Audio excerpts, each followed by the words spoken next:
Okay, Bill Maher has been whack for a long time. From his makeout session with the blackface expert, Megyn Kelly, to his infamous use of the N-word on his show, for which he later apologized, and his continual, mostly white weekly panels where he sings sob songs to them about the perils of the shrinking demographic and chides anyone who falls even slightly outside of his myopic, privileged view. Maybe he even said something highly offensive again last night. I don't know. I stopped suffering through that stale, clumsy monologue and painfully out-of-touch show a long time ago. But I did see the clip segment of him complaining about Lin-Manuel Miranda apologizing for the lack of Afro-Latino representation in his movie In the Heights. You're the guy who made the founding fathers black and Hispanic. I don't think you have to apologize to Twitter.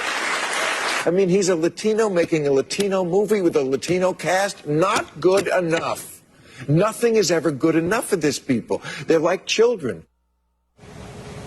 Okay, so I don't know if the applause from the audience was sincere or if they were responding to the applause sign in the studio, but either way, how disappointing. But let's just address a few things. One, I thought it was not only gracious, but appropriate for Lin-Manuel Miranda to acknowledge the perhaps unintentional colorism in his amazing film and then apologize for it. Two, anybody find it interesting that this quote-unquote liberal ally is sounding a lot like a moderate Fox News contributor? This is why allies get the side eye sometimes.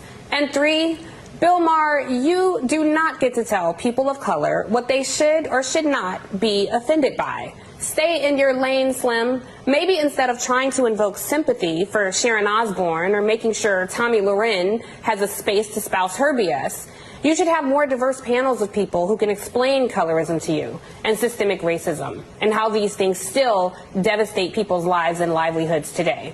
Try that instead of standing on your alabaster perch every week to crap on other people's lived experience while providing a safe haven for well-established white supremacists. Because I gotta tell you, this old angry white man act is so played. I think you're mistaking what's happening now as a revolution, the favoring of a new system, and look, perhaps you disagree with that. But this is yet another of your perspectives that's embarrassingly ignoring what's happening all around you that you're refusing to see. The truth is, what's happening now is an evolution, and you are fighting for your power and privilege to not become fossilized while basking in the rays of your own non-existent cleverness and comedy bits circa 3 decades ago. And quite frankly, it's just offensive at this point. The country, like it or not, is changing in real time. And sadly, fake time with Bill Maher is not. So perhaps it's time for you to take a step back and blow a 1/4 ounce of that green that you love so much, because clearly your thoughts have been lost in a white fog for far too long.